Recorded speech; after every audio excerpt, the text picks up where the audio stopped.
Welcome to this edition of the Scouting for Growth podcast, where we explore how corporations, startups, and investors can work together to shape the future of business. I'm your host, Sabine VanderLinden.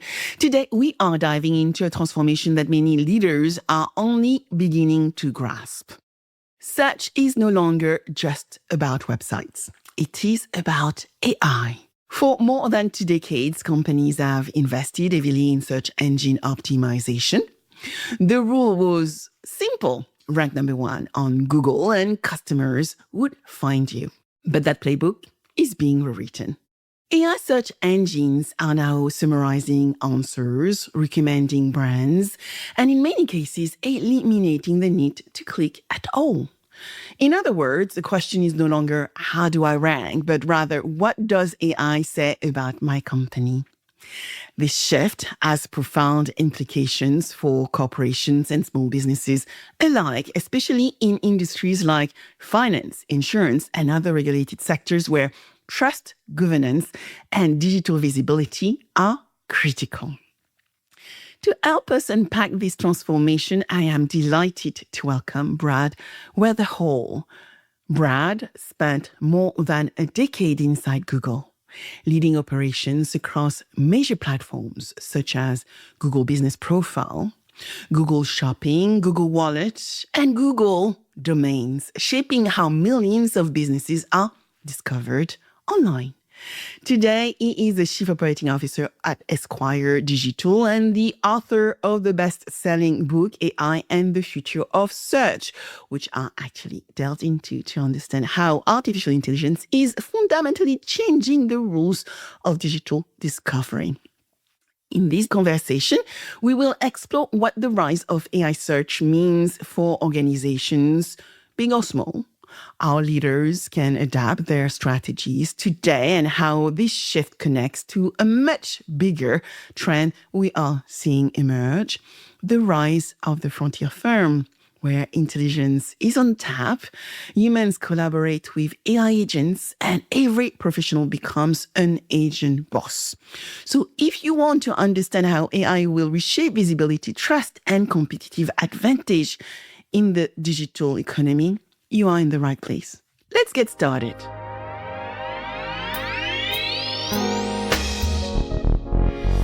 Hi, Brad. Welcome to Scouting for Growth. So good to see you today. Yeah, thanks for having me. It's great to be here.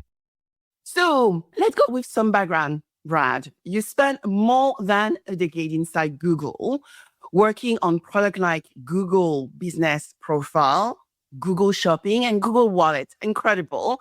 Essentially shaping how over 100 million businesses are discovered online. Today, we are moving to new things, right? And you are helping organizations understand something more profound around what we see behind you. Tell us a little bit more about it. Yeah, no, well, it's been an interesting journey, like to your point, I spent the last decade as the director of operations for a number of Google products. As you mentioned, the Google Business Profile, Google Shopping, specifically the Merchant Center product within Google Shopping. Google Wallet was my first Google product. And then even Google Domains until it was sold off to Squarespace. And it's, I left Google about a year and a half ago now. And it's really interesting to be on the other side of the curtain, right? And having a look at how businesses are experiencing the products, and sometimes they don't work as we originally intended, and I'm kind of experiencing that firsthand, which is a tad painful for someone who spent his career in operations trying to make things easier for people. But what I've found is that it's allowed me to give a little bit of visibility into the intended operation of various Google products. And I think that if the more you understand on how they were designed, it avoids the scenario of buying a Ferrari and then driving it backwards on the freeway, right? So if you drive it if you drive it forwards, you're going to go a lot faster. So I'm really hoping that my experience behind the scenes at Google can really now be the gain of a lot of business owners and small companies, small and large, to really help with leveraging these platforms the way that we're designed. So when you look at the rise of AI-driven search engine, and I've been reading about those for quite a while, right? Being Gemini and then on ChatGPT, moving to Claude and Perplexity, all of them have different strengths, right? And from a Google AI overview to ChatGPT, which is where I guess 80% of us still spend our time, even though we may be using the other one. What is one other shift which is happening right now that corporates, small businesses do not even realize are underestimated and they need to look at very closely right now?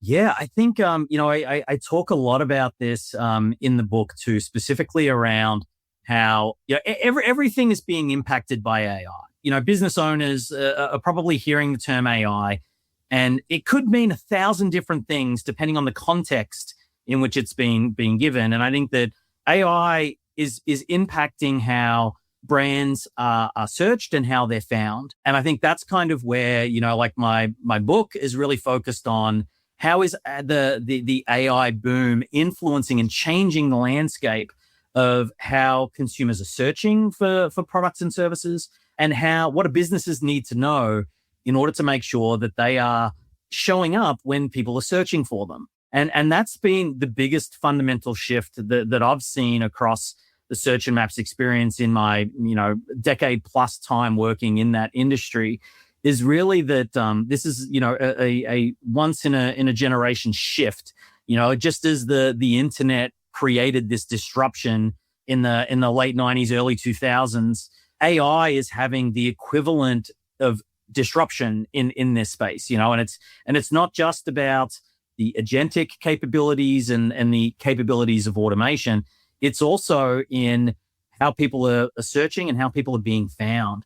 And so, with now the top of search being an AI overview and not actually being the traditional 10 blue links that originally put Google on the map in terms of, no pun intended, like for kind of like being actually the forefront of search, AI is now actually the top of the page. That's the thing that is going to be more important than, being in those 10 blue links. And, for the companies that see that shift and can make that transition the fastest, the more successful they will be in the long run, because then they won't have to play catch up.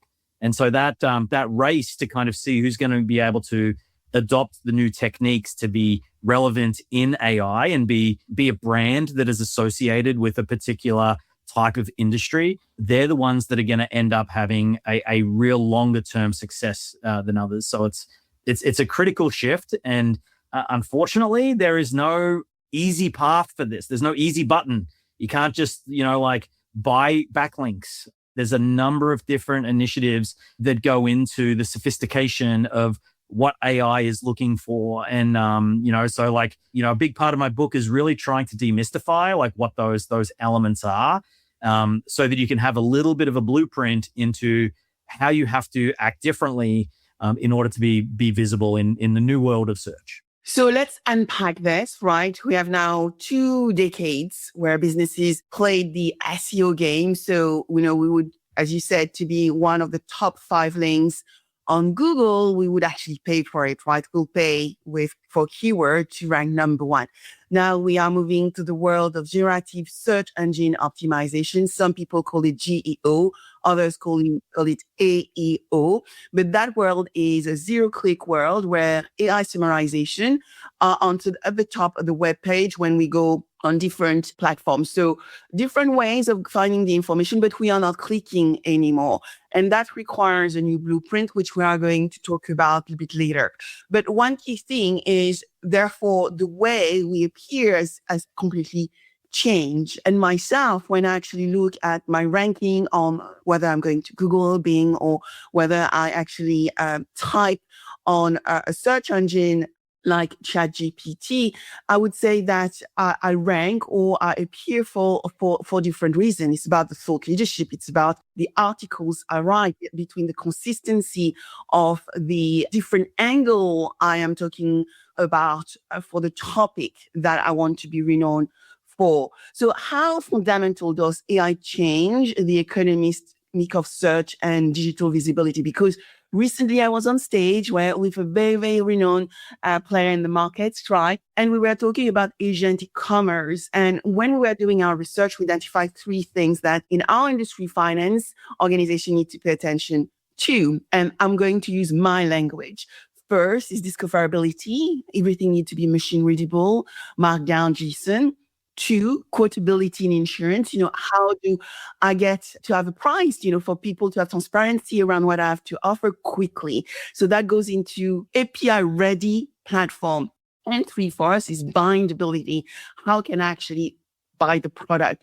And now it needs to be in microsecond. In my industry, insurance, that used to take maybe 3 minutes in some cases, but needs microsecond, meaning that to avoid adverse selection, we need to make sure we are clear on our ICP, our client, and actually being able to offer that product based on good data to actually make sure we acquire the good customers. So I told you what is happening in my world. Tell us what is happening in your world of AI search for small businesses and big one, and what are the economics those organizations needs to look at? Yeah. I mean, like the recipe that you just displayed just detailed was really accurate, I think, and I think that I'm going to expand on that because, like starting with the 0-click search phenomenon, right? So this is where, like the landscape of what businesses get shown in the AI overview is diminishing, right? So there's not as many businesses that are going to be shown. And if a consumer is doing a informational intent query, right? So they're seeking information, then what AI's job is to go out and get an answer to that question.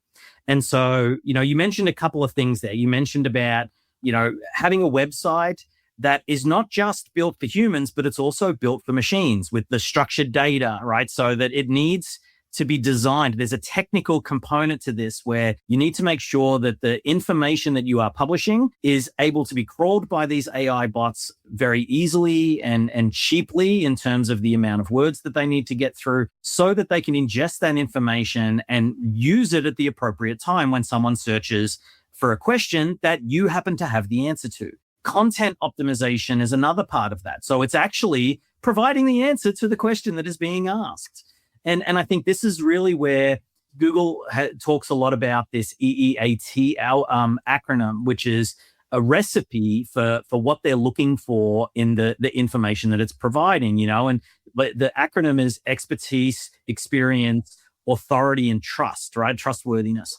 And so like when you're writing content, you want to be able to produce content that people are looking for, that people will need to look for answers. And in recent Google search algorithm updates, there was one just a couple of weeks ago where they're really kind of like doubling down on net new information. Like, so if you're taking information from other websites, regurgitating it, rewriting it, potentially using AI to rewrite it, and then slap it on a web page, Google will say, hey, you're not contributing to the conversation any. It's the same information that I'm getting from these 10 other sources. So it's not net positive contribution to the topic, and it's not gonna cite you. It's not gonna pick you up. So you have to have something unique to say. And this is where, it's kind of funny, right? We talk about AI replacing humans, but like this is the part that like AI is seeking human input, right? Originality and, a particular perspective on a topic. That's what's actually going to be a secret sauce for getting you visible in these AI overviews is that, if you have a unique perspective and you have some type of human perspective, that makes your content original, makes it fresh, and it makes it desirable. So it's not just about having the technology so that you're making it easy for the algorithms to read. It's also about having something unique, a unique perspective to bring to the conversation. So when you're writing content, blog posts, whatever it may be, it's about that perspective. And then the third part, really kind of coming back to the EEAT algorithm, is who are you, right? Like, and like AI wants to know, they want to attribute authoritativeness and trust to you as a company or you as an individual. And so it's not just important to write unique content and slap it on a web page. It's also about making sure that you're talking about who the perspective is coming from. You're talking about your experience and like why that information matters. I could write, there could be an article out there about the 5 things that you need to do to optimize your Google business profile. And it could be written by my nephew, doesn't really know anything about it, or it could be written by the former director of operations for the Google business profile. And so that authority, that who is writing the content is actually more meaningful now and matters more now than it ever has. So little tweaks to your content strategy become really important, like making sure that when you write a blog or you have a blog written and you post it to your website, that you make sure that you put an author, you attribute that perspective to someone, because you're actually developing that entity that AI is going to pay attention to. And it's going to say, oh, I know Brad. He was that bloke that worked at Google for all those years. And so his word is more authoritative than maybe someone else's. And if you don't have that authority, that strategy is also a way to develop that authority, because the more you do that, the more you build a reputation for having a net positive contribution to a given topic. And you're training AI to say, oh, like when Sabine wrote this article, I need to pay attention because, I've read her prior articles and she is a net positive contributor to that particular piece of information that AI is really trying to develop. And so, as much as people get worried that AI are going to replace humans, this is one aspect where humans are not going to go out of style, right? Like a unique perspective cannot be generated by AI, definitively. And so it's just kind of interesting, that's one of the secret things that to kind of make sure that you're investing in contributing to new information on a particular topic. That's going to be very critical. Your statement around will AI replace human, I think that is a podcast on its own, as we know. But actually what you also are saying is we need to educate ourselves to really understand what is happening with artificial intelligence and how we can differentiate within that world. And when we met last, you mentioned something striking. I remember during our conversation that you highlighted that between 2023 and 2024, the size of the internet exploded due to AI-generated content. So what does that mean for a Google algorithm? What, do we need to be mindful of when, we are losing traffic? You just mentioned some of us, we are not applying the right EAT metric. Exactly. Yeah. And you've got a great memory, like from between Q1 of 2023 and Q1 of 2024, the size of AI-generated content on the internet grew 2,800%. Right? Like just massive explosion, right? And if you recognize those dates, it's not entirely surprising, because that's where it has never really been easier to create new content. You just go to ChatGPT, ask it to write a 1,000-word essay on a given topic, and bang, you've just got new content. Now, when Google observes this behavior and they see this massive influx in new content coming onto the internet, they're gonna react, and they did in Q2 of 2024. They promoted the fact that they de-indexed all of this, what they considered at the time to be AI-generated spam, right? So it's like, if you go to an AI agent, you ask it to write 1,000 words on a particular topic, chances are a whole bunch of other people did the same thing. And that means you've got a lot of duplicate content on the internet. So Google just said, enough, we're going to de-index it all. So like a lot of businesses during that period of time saw a massive drop in traffic from their website, right? Because they were leveraging this loophole of like generating content to be found. And then Google changed the game. They moved the goalposts, which is it's become a trend with Google, right? Like they're kind of like they constantly change the game. And so it's forced businesses to adapt, because now it's not just write content, get clicks. It's coming back to the EEAT algorithm. It's about authoritative content. I've told people that statistic before, and a common question I get is, all right, got it, AI content is bad. And no, that's not actually not what I'm saying. I'm not saying that AI content is bad. I'm saying unoriginal content is bad. You can generate AI content, but you have to have a unique perspective, right? You have to kind of like make it yours, give it your brand, give it your voice. If your brand has humor, inject some humor. That makes better content.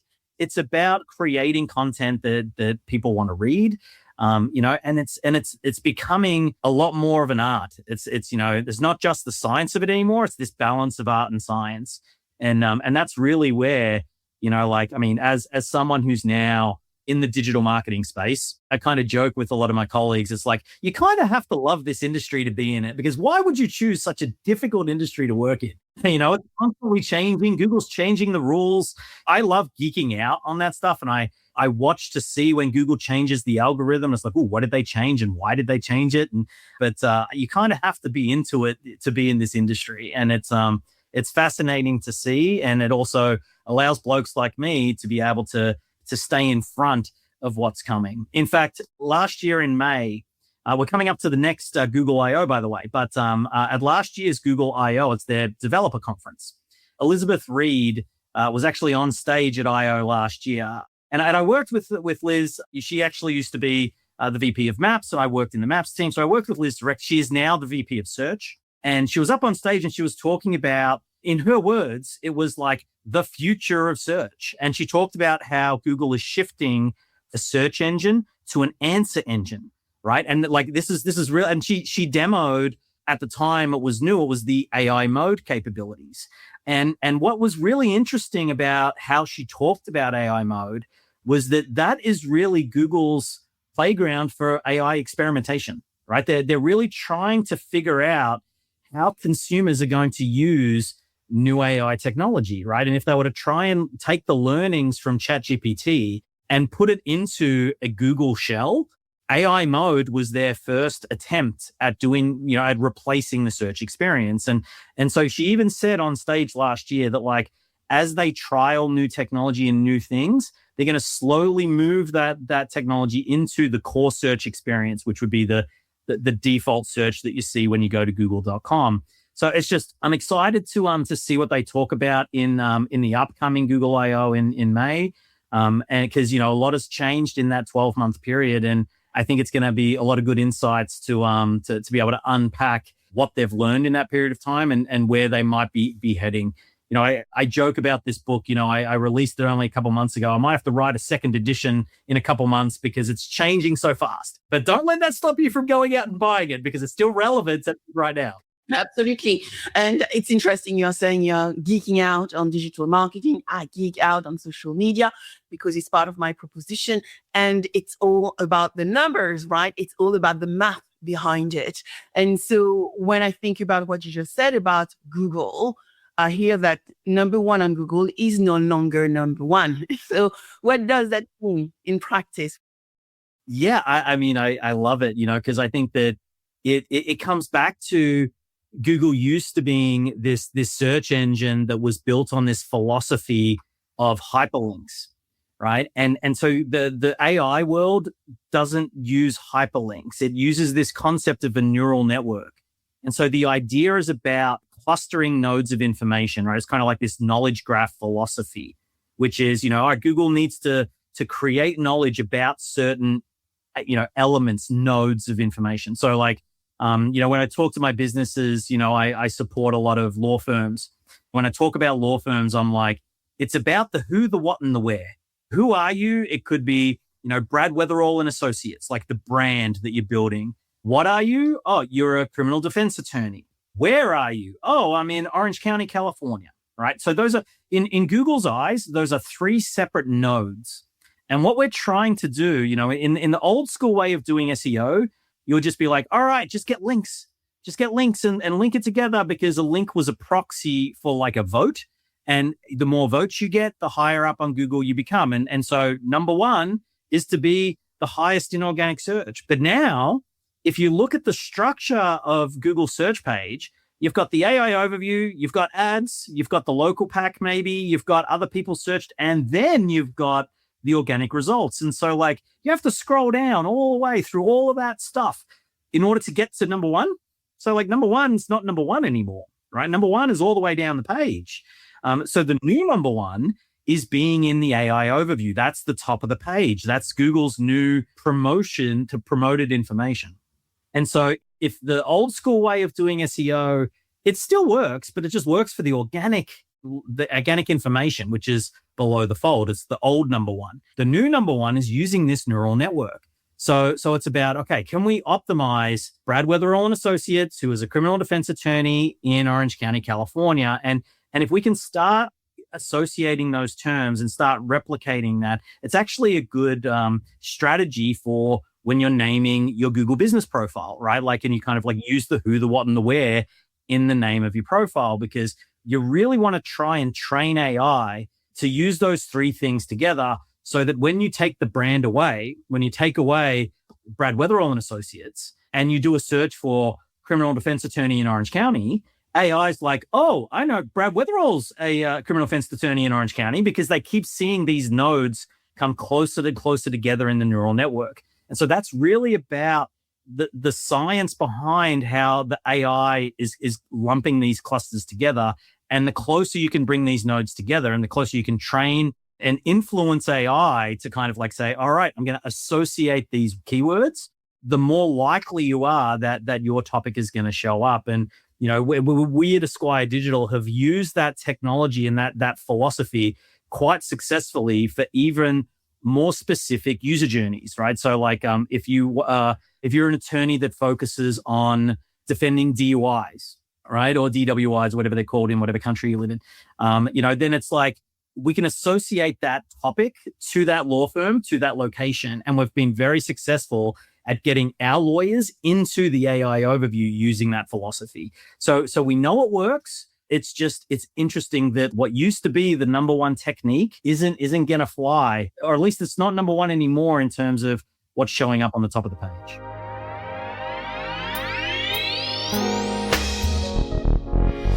So you already have mentioned the book, AI and the Future of Search.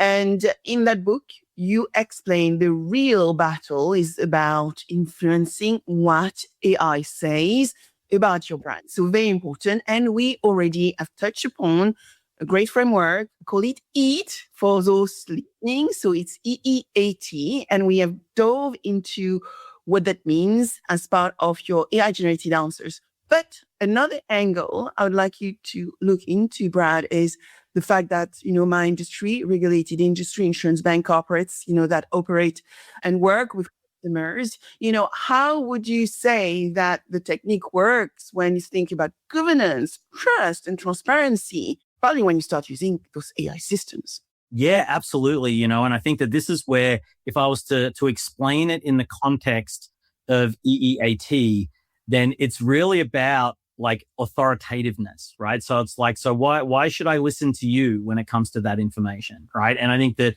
a lot of people that are in these highly regulated industries, even AI, they're going to be looking for authoritative information. So like, for example, you know, like when you do Google searches on kind of more sensitive topics, Google is the LLM that I have the most familiarity with. And so like they kind of learn the hard way that, you know, there's a lot of fake information out on the internet, right? And so they really needed to narrow down the pool of information by which to train their AI data on.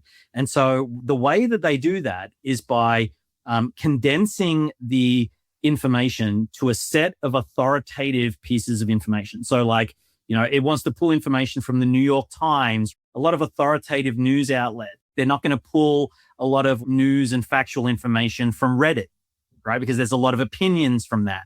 So even though Reddit serves as a really good perspective on the pulse of the community, right? A community opinion on things, it's not going to be heavily used as authoritative piece of information on informational intent queries.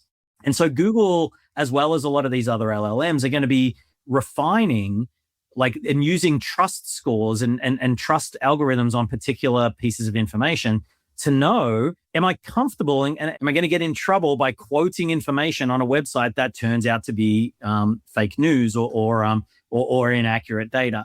And so it behooves you to kind of promote your authority, right? To kind of like tell people why you can be trusted and that the information that you're providing is authoritative. That not only will help your brand in the eyes of the consumers, but it also helps you in the eyes of AI because it will elevate the level of trust and it's more likely that they're going to include you in that source for information. So there's a great opportunity for industries that are in those highly regulated industries because the pool of data gets condensed, the more regulated and the more risky it is for Google to start quoting.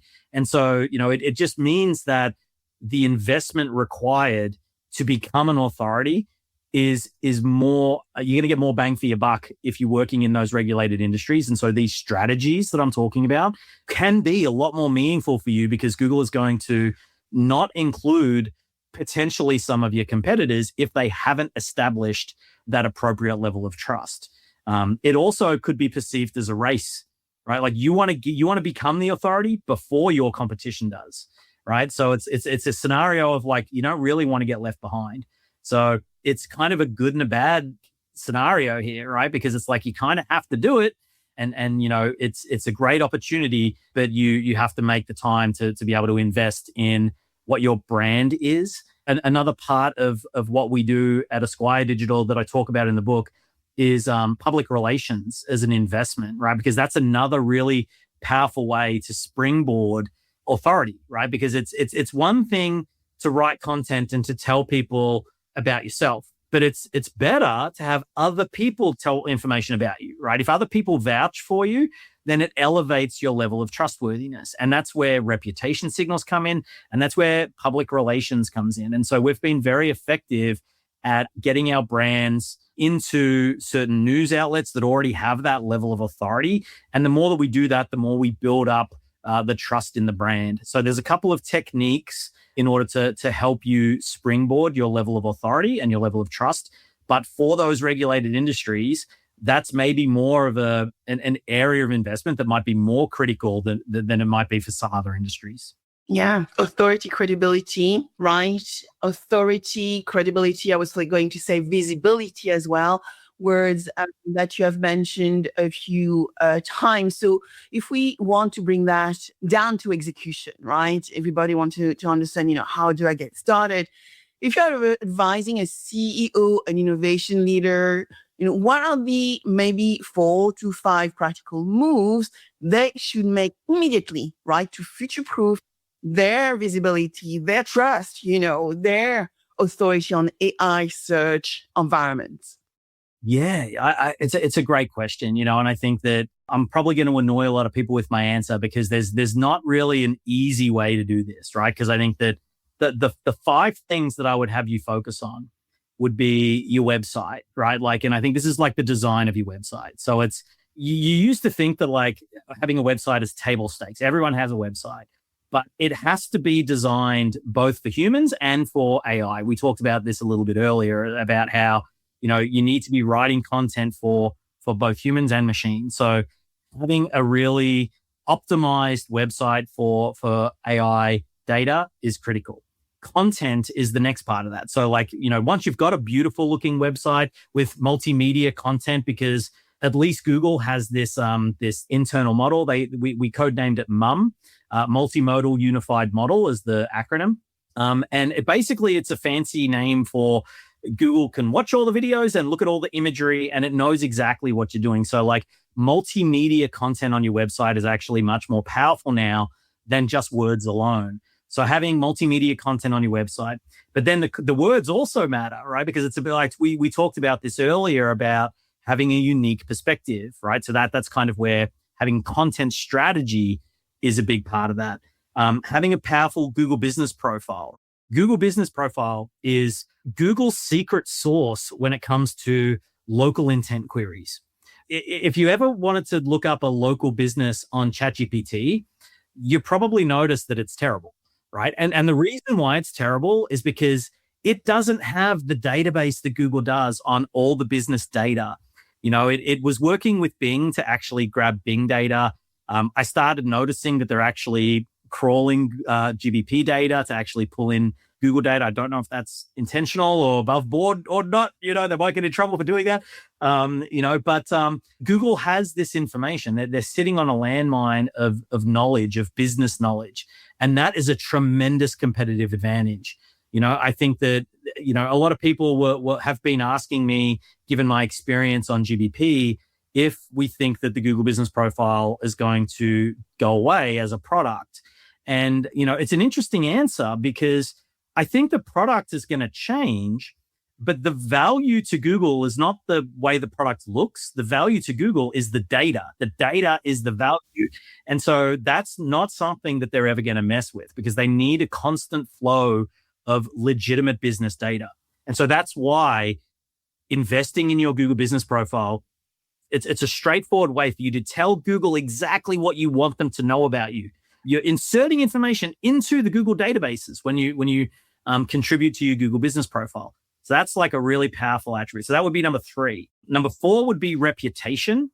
Part of that is investing in getting reviews on, on Google Business Profile reviews is a really strong way to do that, because again, you're injecting that third-party feedback directly into Google's databases, and they're training its data off of review data. But it's not limited to GBP. Like Yelp reviews, Facebook reviews, like all this different kind of like reputation management is a really powerful signal for AI.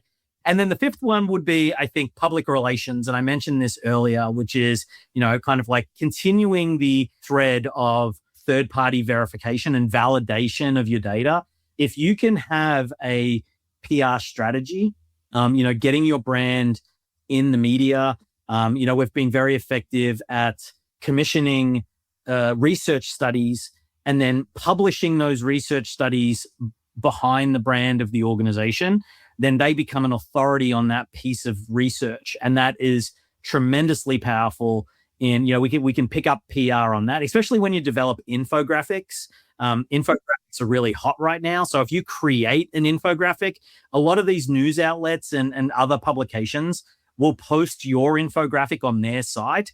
And that's like another way of getting more visibility. So if you do those 5 things, right, like your website, your content, your GBP, reputation management, and public relations, then you're pretty much covering your bases. Now, the reason why I started this by saying you're probably going to be a little bit angry at me is that that's hard, right? That's a lot of stuff that you got to do. But unfortunately, that's where, it's becoming more and more sophisticated. And the companies that do this well and have a strategy for each of those 5 pillars, they're the ones that are going to win the race. And so it's about kind of figuring out where you have a strength as an organization and where you perhaps could have an investment, right? Like maybe you're doing great on your website and your content and your GBPs, but maybe you're not doing great on reputation and PR. So if you can identify from your own perspective where your gap is, I think you're going to probably get the biggest ROI by investing in the thing that needs the most investment.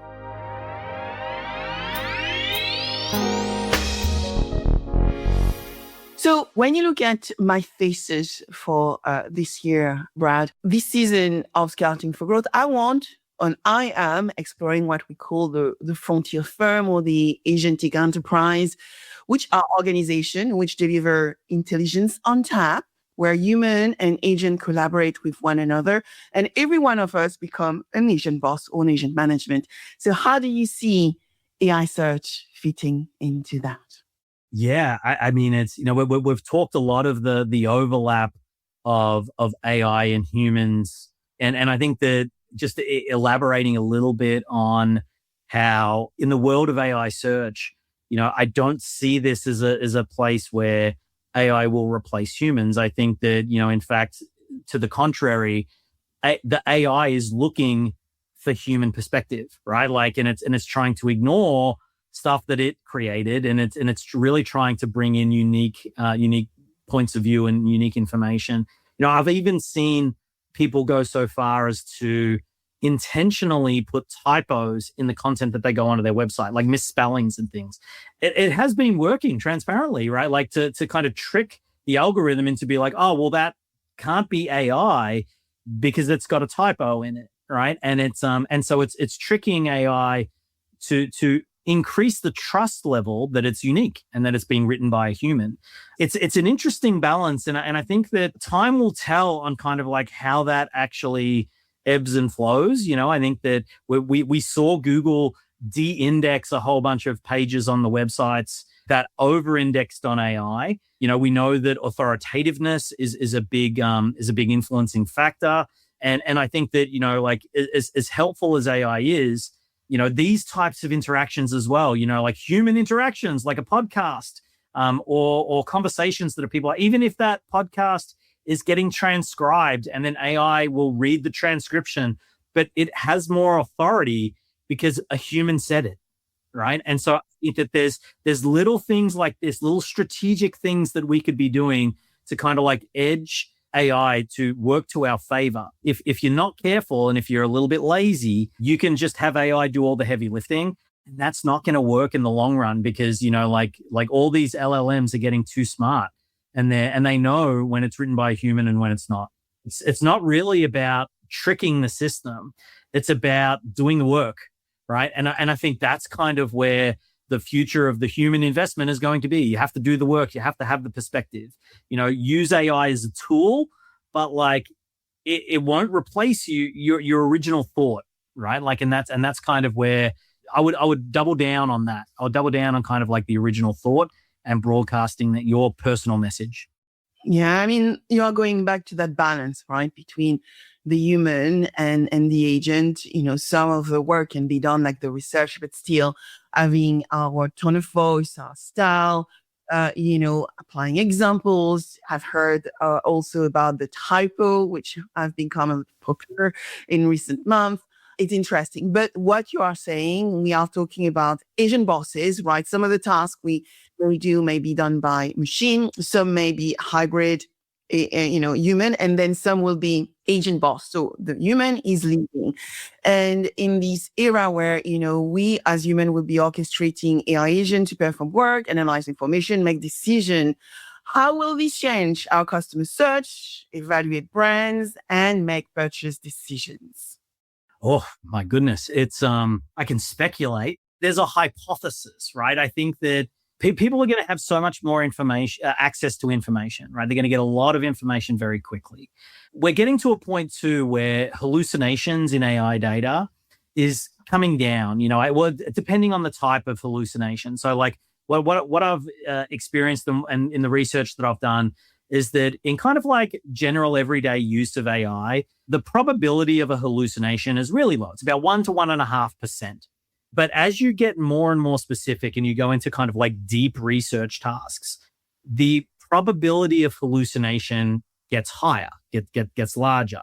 Or to the point where some very specific deep research tasks even had a hallucination rate at about 30%. Right, which is like that's pretty dangerous, like when you start thinking about how AI is going to give you information very quickly, it then becomes like, well, what is the trustworthiness of that information? And so, like for the consumer experience, there's the basic types of queries, like simple, non-controversial type stuff.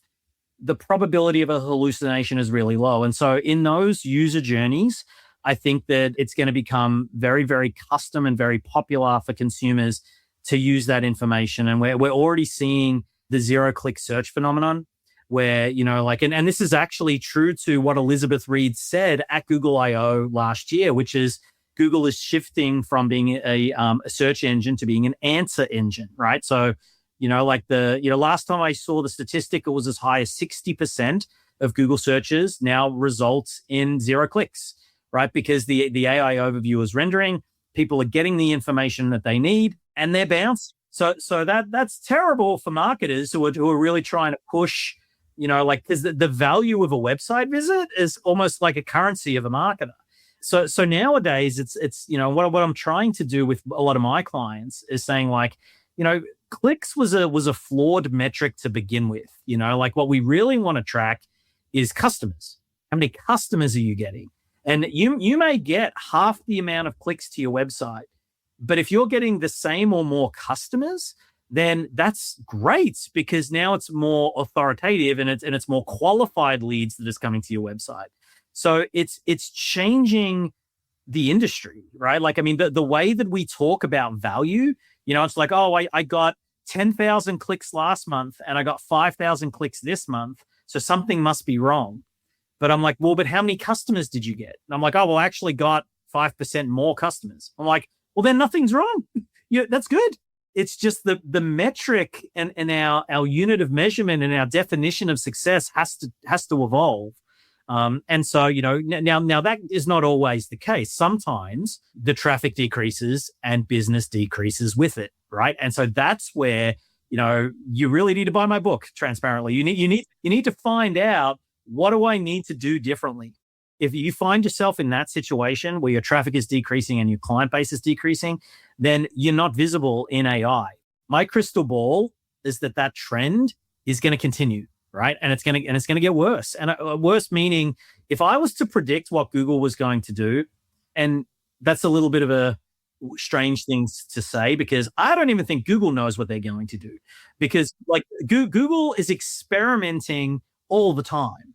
And so they will try new things, and if it doesn't work, they abandon it and they try something else. So like, if anyone is telling you this is what Google is going to do, be very cautious of that, because Google themselves don't know what they're going to do. But if you wanted to get a preview, go play with AI mode, right? Because that's the sandbox that Google is playing in. That's where it's trying all of these new capabilities.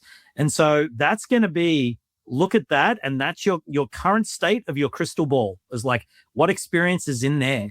And then you can kind of get an idea. Like in the local search world, we've been seeing that the local pack, like the 3-pack with local businesses with the map, that is not displaying in a lot of categories in a lot of locations now. There is now an AI version of the local pack, right, that is showing up inside AI overview.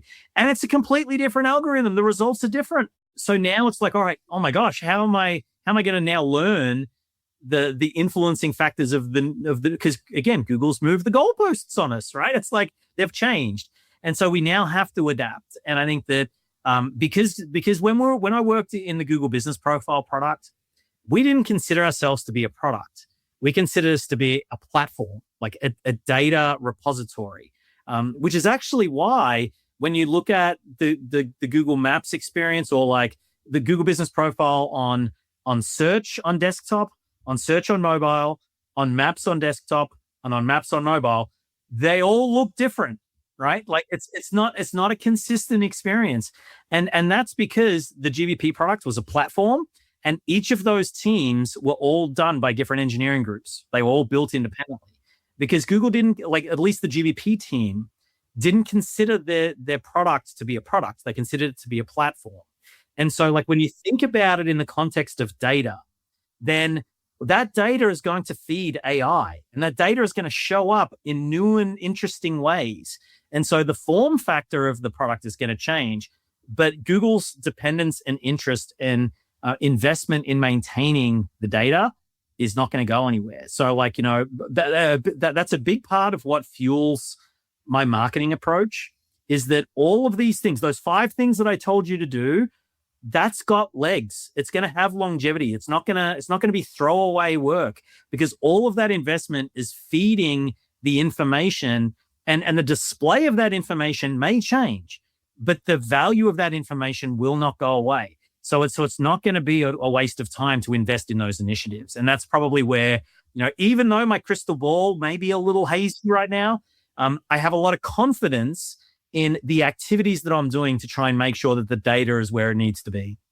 One thing you highlighted, I think everyone needs to remember, is outcome is the name of the game now, right? We have to apply this, Amazon well-known practice, which is to start backward. I think we are in the world of starting backward, thinking about the outcome to achieve that outcome. But one thing you highlighted as well, Brad, is we are in this world of AI agents, and they are going to become the intermediaries of trust for a lot of brands, for a lot of customers. So what does it mean for the marketeer, the digital strategist, the brand authority out there? The other crystal ball question I had for you, and my last. Yeah, I mean, I've been using agents to do a lot of like research. So as an example, it's really helpful to do competitive analysis through agents and agentic technology, right? To be, to go out and say, who are your biggest competitors? What content do they have on their website? Or even in content that you're creating for your own website, like to have the agent go out, do a bunch of queries, and then tell me, is there anything unique about the content that I just wrote, right? Because I just talked at length about the importance of having unique content.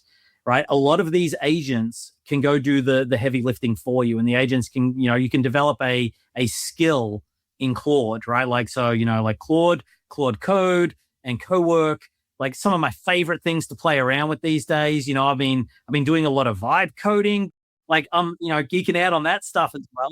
Even if you're not as into it as I am, and you're not like kind of like doing the research, I think that it's the way that I'm using it is to kind of like source the knowledge, right? So like, it's kind of like if you kind of build something, but you haven't really spent the time doing the right design, you can go really, really fast in the wrong direction, right? And then by the time you get there, and all of these agents has empowered you to get to the destination very quickly, but it just might not be where you want to go, right? And so, when I'm talking to my boss and my business partner about building processes and products and whatnot, I'm really doubling down on the requirements. Like, what do we want? What are the requirements? Because the agents that we've got doing all the work can do things very quickly, and very, in a high degree of quality. But like, if you don't have the right requirements, if you haven't defined what you want, you're not going to get what you want, right? And so I think that's taking the time to just think about the requirements and what you're looking for and the problem that you're really trying to solve. That's really the secret sauce for kind of like moving into this agentic world, because like the capabilities to set these agents on a path is actually, it's pretty easy, like it's never really been that easier now, because a lot of these tools are at your fingertips. But in the same philosophy of like trying to make sure that, you're injecting your human perspective, the same goes for agentic behavior, right? Like really kind of make sure that you're working the agent and the agent isn't working you. Yeah, very well said. Very well said. So thank you very much for joining me today, Brad. I mean, when you look at what you do every day, what would be the most successful frontier firm? What are they going to understand about AI search that everyone else missed? Yeah, absolutely. Well, thank you so much. So you really need to start now, right? The people that are going to really capitalize on the AI shift, the people that get in early. If you start building your brand and your like that EEAT algorithm, right? If you start building your expertise, you start building your authority and your trustworthiness, then you will be, that's the one thing that you should be doing now, right? And I think that if your competitors are doing it now, then you need to catch up. You're losing ground every day that goes by, right? You need to play catch up. And I think that if you were to look 5 years from now, one of the things that I think that you would say is, I wish I got an earlier start on that investment, right? Because it's, the early bird's going to get the worm here, right? And I think that that's kind of where, you don't want to be left behind. You really want to kind of make sure that you're leading the charge in your industry and becoming you're becoming the leader in that space. So that would be my advice to you. Get moving. I don't think it's going to be throwaway work. Now, as far as me, like, I'd love to have you pick up a copy of the book, AI in the Future of Search. You can find that on Amazon. We actually reached #1 bestseller a couple of weeks ago, which is great in the SEO industry. So yeah, so very, very proud of that. You can also pick it up in the US at Barnes & Noble. It's on barnesandnoble.com. And then I'll be doing some various speaking engagements around the country as well. A number of SEO conferences, local U conferences, Brighton SEO, some of these larger events. And of course, please feel free to reach out to me on LinkedIn. I'm always interested in talking to business owners and help guiding them, answering questions, or maybe you've got an interesting story that might be a unique corner case. I geek out on that stuff, and I would love to talk to you about those scenarios and perhaps even guide you through some of those challenging experiences. So LinkedIn, Amazon, and I hope to see you around. Don't be shy. Well, no one should be shy. It's a very important topic. Don't leave that behind, right? You look at it from an outcome base, but it is how your business is going to be found. Brad, thank you so much for joining me today.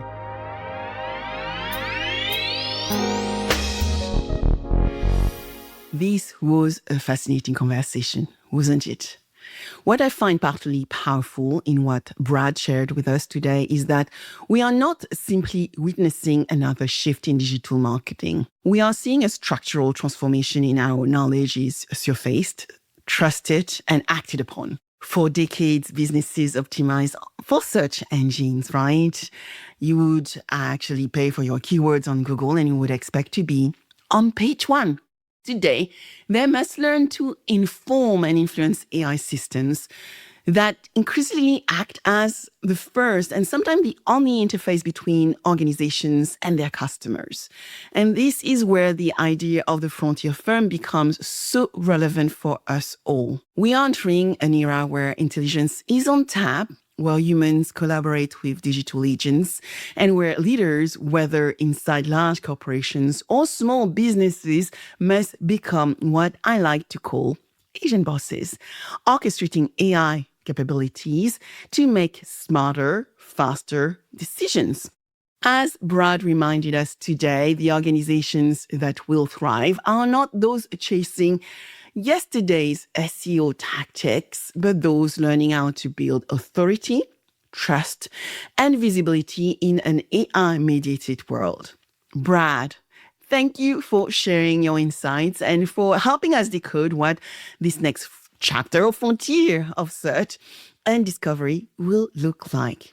And to our listeners, if this conversation sparked new ideas about how AI is reshaping the competitive landscape, I encourage you to explore Brad's book, AI and the Future of Search, where he dives deeply into the strategies organizations can use to stay visible and relevant in the age of AI. As shared earlier, I dove into the book's best practice and key frameworks, and I was pleased to see that I already embedded many of those best practices in the work I do every day at Alchemy Crew Ventures alongside our partners. If you enjoyed this episode, please subscribe to Scouting for Growth, share it with a colleague, and join us next time as we continue to explore how innovators, corporates, and investors can work together to shape the future of business. Until next time, keep scouting for growth.